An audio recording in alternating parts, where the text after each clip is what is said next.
Hey, what's up, guys and gals? My name is Rick9G. Thank you so much for joining me today. We're going to be talking about The Twilight Zone, more specifically about an episode that's called The Passers-By. Now, The Passers-By is from Season 3, Episode 4. It aired October 1961. If you're a fan of classic TV shows and movies, don't forget to like, comment, and subscribe. It's free, and it's the best way to help out the channel. So let's get right to it. By the way, congratulations to all of you for helping me get to 170,000 subscribers. What an accomplishment. It feels so great to be able to continue growing this community, and I can't wait to get to 175,000. So this episode, The Passers-By, I want to show you a really cool Easter egg, a thing that some people may think is a blooper, and we'll look at whether it might be or not, or is it something really hidden in the episode that was done on purpose or maybe done on accident. Let's talk about it. Now, the storyline talks about an area where there's a dirt road and there's a Confederate sergeant, and he stops at a farm owned by a woman. Now, he is going to have a drink of water at her well, and they start conversing and they start talking, and she tells him that her husband is also a Confederate soldier and he has been killed in battle. Now, he talks to her, entertains her with his guitar as they recall life before the war started. Now, a neighbor who's also walking down the road appears, but it's apparent that no one knows what they will find when they get to the end of that road. She is then surprised by two very unexpected travelers. Now, of course, if you saw this, it is a very creepy episode. I would even say that it's not that hard to figure out what is going on. It's fairly obvious, but there's still enjoyment in watching what's going on because you want to see the story play out. You want to see what the actors do and essentially how everything concludes at the end. And James Gregory is very, very good in his role, in my opinion. Now, if you watch this episode and, of course, you have the HD version like I do here, you'll look at James Gregory and his portrayal, and he does a great job, as I mentioned.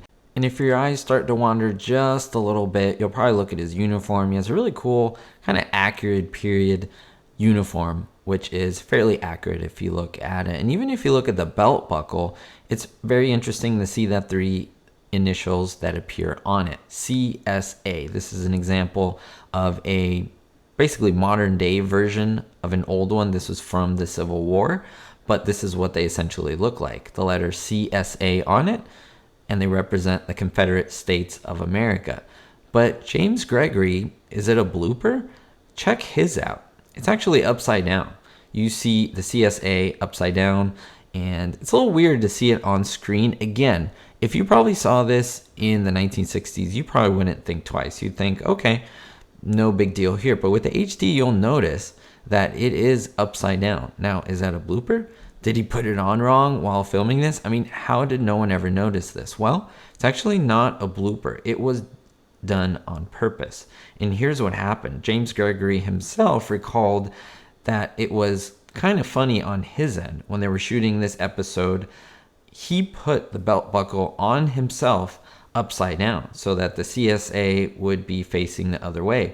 Now, the director during filming saw it and essentially cut while they were filming and told James Gregory, "What are you doing? You have your belt buckle on the wrong way. Fix it. This needs to be good and look good on camera."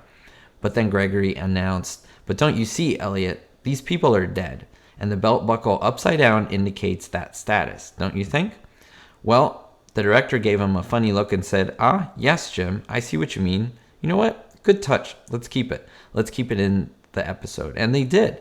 And what's interesting is that, again, many people won't be able to see this back in the quality that was in the 1960s. But now this is something that could be very visible and very apparent now with the HD quality that we have today. And in fact, Gregory responded that apparently to him, it was funny that he had it upside down. And I think the humor in it for him was that he would understand that many people won't be able to see or know that it's upside down. But so far into the future, over 60 years, now we know it is upside down. So I guess he was right after all. It is a funny moment. Now, my question to you is, have you seen this episode? What do you think about it? And did you notice that it was upside down? How'd you notice? Did you look it up? Did you read about it? Did you watch the episode yourself? Or did you maybe watch it in the 60s and never noticed, and now with this video, you found this little Easter egg out? I'd love to know your thoughts down below. Don't forget to hit the subscribe, thumbs up button, and most importantly, always be hopeful. A big recognition to my Diamond and Platinum tier patrons: Daniel B, Citizen Kane 359, David D, Russ C, Sally Ann, and Vito L. If you want to join the Patreon family and get exclusive perks, make sure to check the links in the description. Thanks.